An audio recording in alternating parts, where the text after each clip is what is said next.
Praise lord. మన ప్రభువైన యేసుక్రీస్తు నామమున అందరికీ ఉదయకాల సమయమున శుభాభివందనములు తెలియజేసుకుంటున్నాను.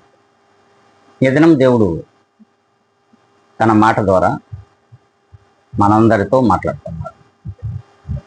అది యోహాను రాసినటువంటి మొదటి పత్రిక 2వ అధ్యాయము 15వ లేఖనాన్ని ఒక్కసారి మనం పరిశీలించినట్లయితే, ఈ లోకమునైనను ఈ లోకములో ఉన్న వాటినైనను ప్రేమింపకుడి దేవుడు స్పష్టంగా తెలియజేస్తున్నాడు.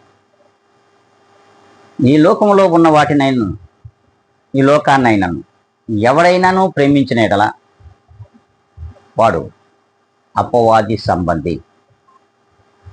ఎవరైతే దేవుణ్ణి ప్రేమిస్తాడో, ఆ పరలోకమునందు ఆశ కలిగి అట్టి పరలోకమును ప్రేమిస్తాడు, అట్టి వాడు శ్రేష్ఠుడు అని వాక్యం సెలవిస్తుంది. కానీ మనమేమంటున్నామంటే, ఈ లోకమే మనకు సమస్తమును అని లోకాన్ని ప్రేమిస్తున్నాం. లోకంలోని వాటన్నిటిపైన అత్యధికమైన ప్రేమను కురిపిస్తూ ఉంటాం. కానీ అది వ్యర్థమని దేవుని వాక్యం సెలవిస్తుంది. నువ్వు దేవుణ్ణి ప్రేమించు, దేవుని యందు నిలకడగలిగినటువంటి విశ్వాసముతో జీవించు.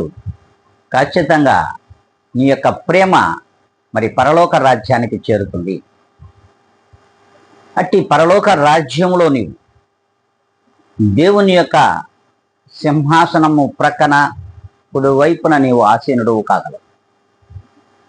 అలా ఉంటావా? ఉందామా? ఒక్కసారి మనం ఆలోచించినట్లయితే, మనలను మన హృదయంలో పరిశీలించుకొని, ఇక మీదట నన్ను ఈ లోకమునైనను లోకములో ఉన్న వాటినైనా ప్రేమించకుండా దేవుణ్ణి ప్రేమిస్తాం అనుకుంటే అందరం కూడా తలలో ఉంచుకుందాం, కళ్ళు మూసుకుందాం, ప్రార్థనలో ఏకీపిద్దాం. మహాపరిశుద్ధుడా, ప్రేమ స్వరూపి, నీ ఘనమైన నామానికి నీవిచ్చినటువంటి ఈ ఆయుష్కాల దినములను బట్టి, ఈ దినమున మమ్మల్ని సజీవుల లెక్కలో ఉంచిన విధానాన్ని బట్టి కృతజ్ఞతలు, స్తుతి స్తోత్రములు సమర్పించుకుంటున్నాం. ప్రభా, నీవిచ్చినటువంటి ఈ గొప్ప వాగ్దానం చేత నేనును ఇదిగో నేను ఛానల్ వీక్షించుతున్న వారు ప్రతి ఒక్కరును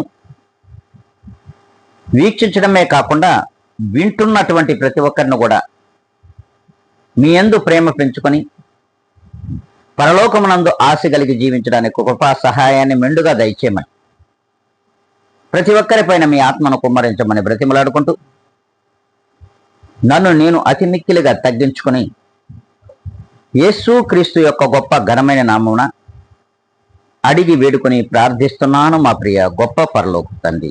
ఆమెన్.